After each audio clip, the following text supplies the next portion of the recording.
Bart here. In my most recent video, I discussed meditation. I talked about how first you create a set and setting.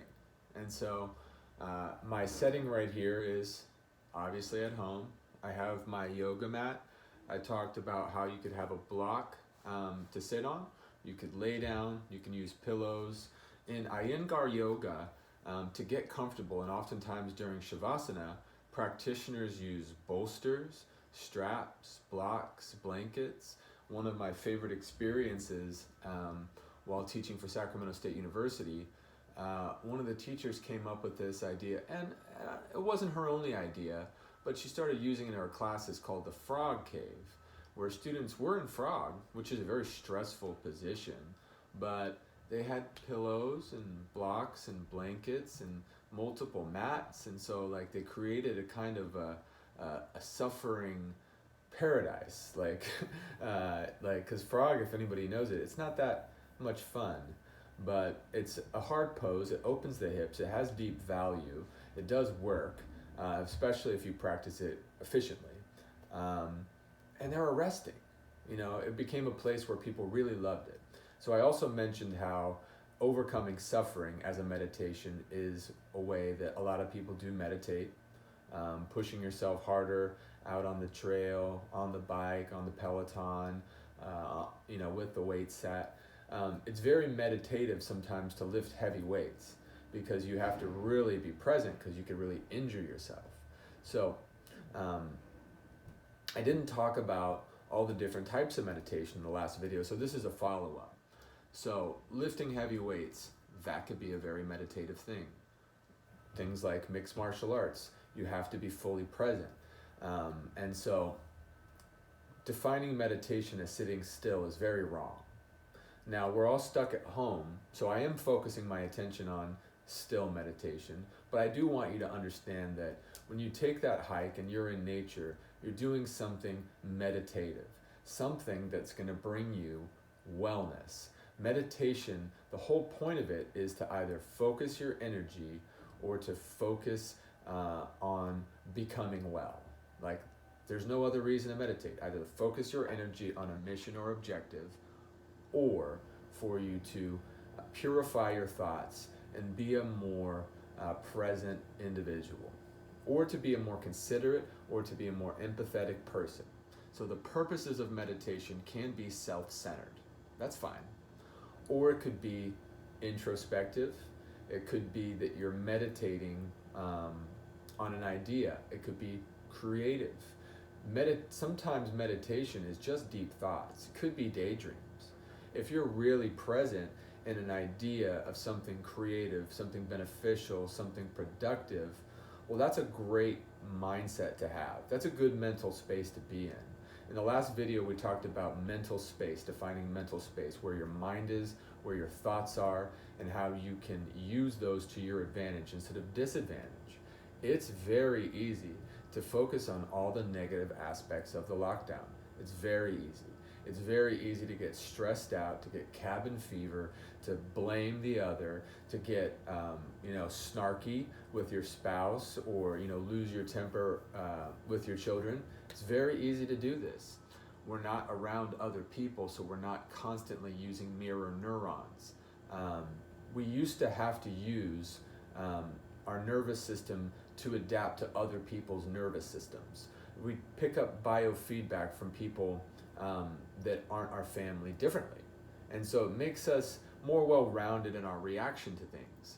If we're engaging with other people besides our nuclear group, we're having to figure out a good way to conduct ourselves because that person might not share our attitude, beliefs, or opinions. So we make modifications on who we are in that moment. So sometimes meditation might be you choosing to be in a particular moment where you're aligned with someone, or you're trying to use empathy, logic perhaps, to convey a point while not being inconsiderate, neglectful, rude, angry, or hurtful. Sometimes meditation is you calming yourself down because someone has either upset you, use a buzzword, triggered you, And so you could use tools from meditation to bring yourself back to a set value.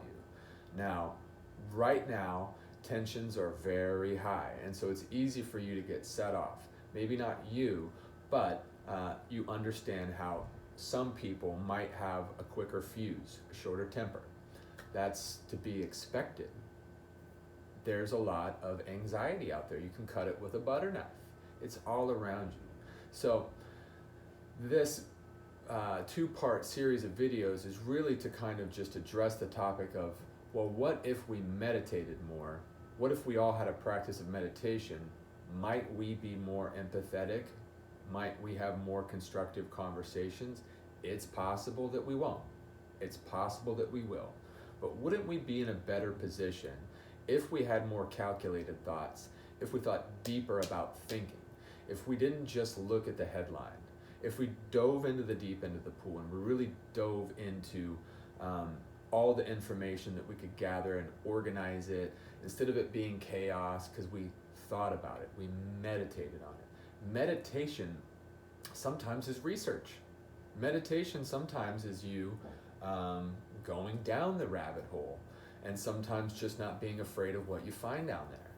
And so meditation isn't always having a safe space for thoughts. It might be thinking dangerous thoughts. It might be thinking thoughts that are not considered to be politically correct, and exploring those thoughts in the safety of your own mind. Just because certain thoughts are heretical doesn't mean you can't think them.